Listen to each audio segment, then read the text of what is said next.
Hai, nama aku Aura. Prodi S1 Ilmu Komunikasi, Fakultas Komunikasi dan Ilmu Sosial.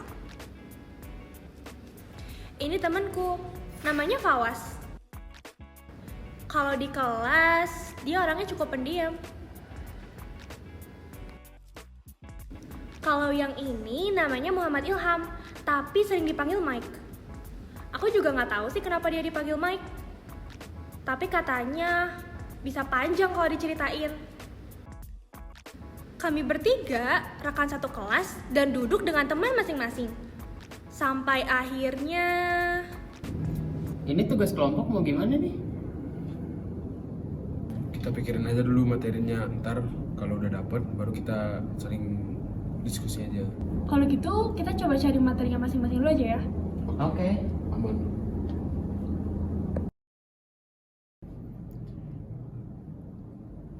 Gua izin ke toilet dulu ya, sekalian beli minum. Oke.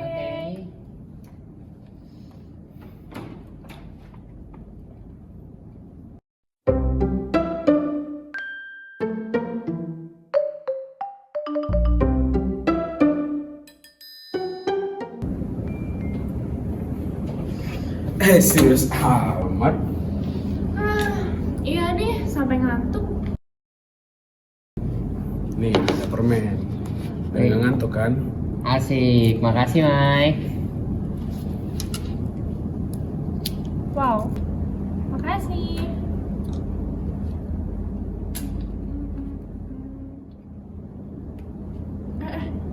Kok pusing ya?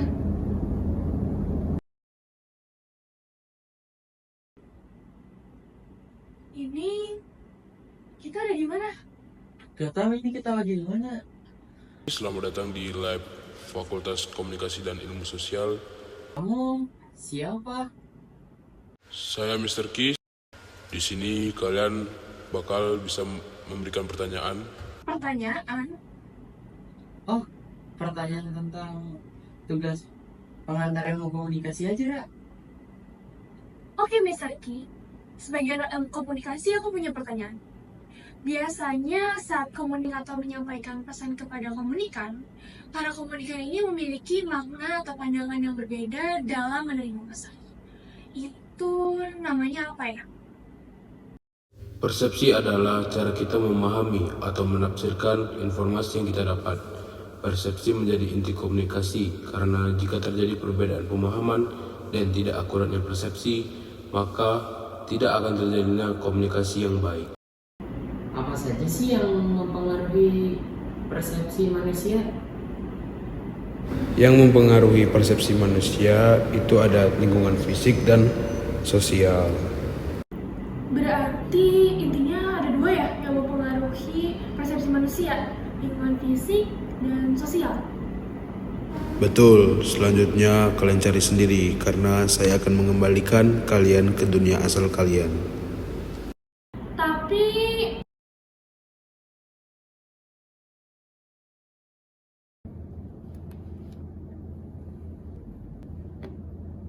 Gimana, udah dapat materinya?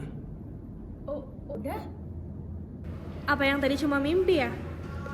Gue juga udah dapet nih. Jadi secara etimologis persepsi berasal dari bahasa Inggris dan bahasa Latin, yaitu perception, yang artinya menerima atau mengambil.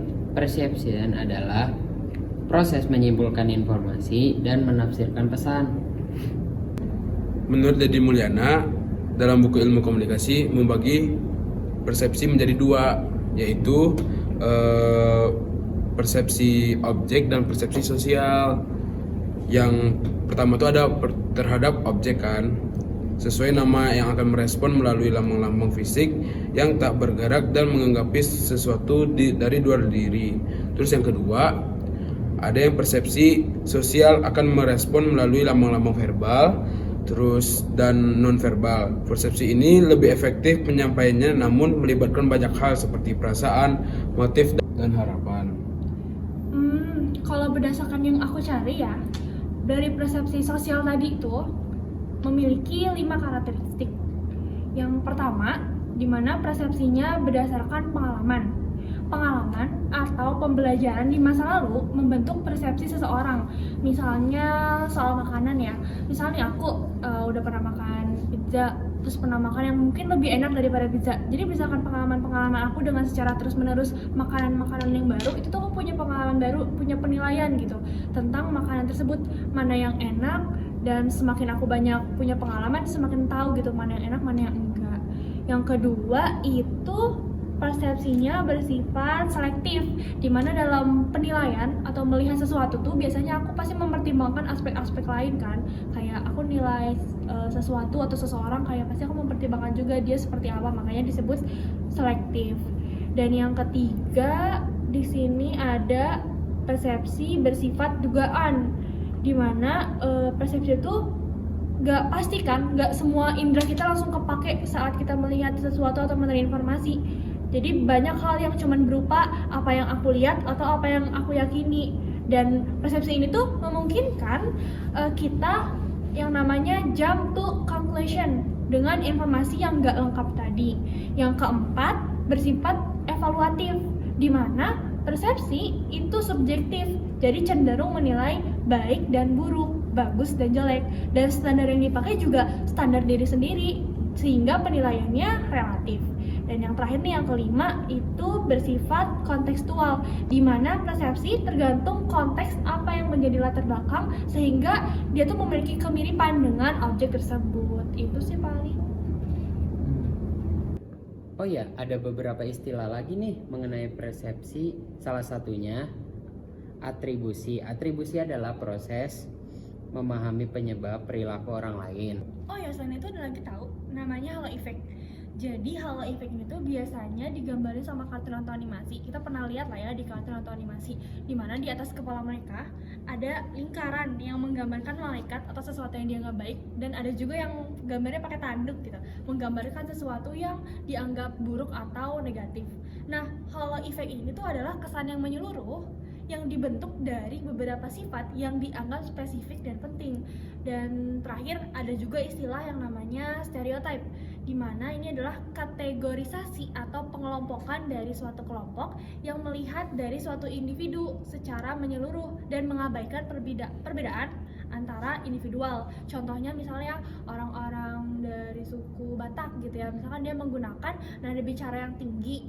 Nah, ketika aku bertemu orang Batak tersebut, aku langsung mengklaim, oh orang Batak orangnya keras-keras ya. Aku cuma ngelihat dari satu orang doang gitu. Aku nggak ngelihat dari orang-orang Batak lain yang mungkin menggunakan intonasi atau menggunakan suara yang pelan dan lembut. Kayak gitu sih. Kalau menurut aku materi yang tadi udah kita sampaikan udah cukup ya. Jadi kita hari ini sampai sini aja. Kalau gitu nanti materinya pada dikirim di grup ya. Oke. Aman ya udah, kalau kayak gitu gue cabut dulu ya. Oke. Sama gue juga. Bye.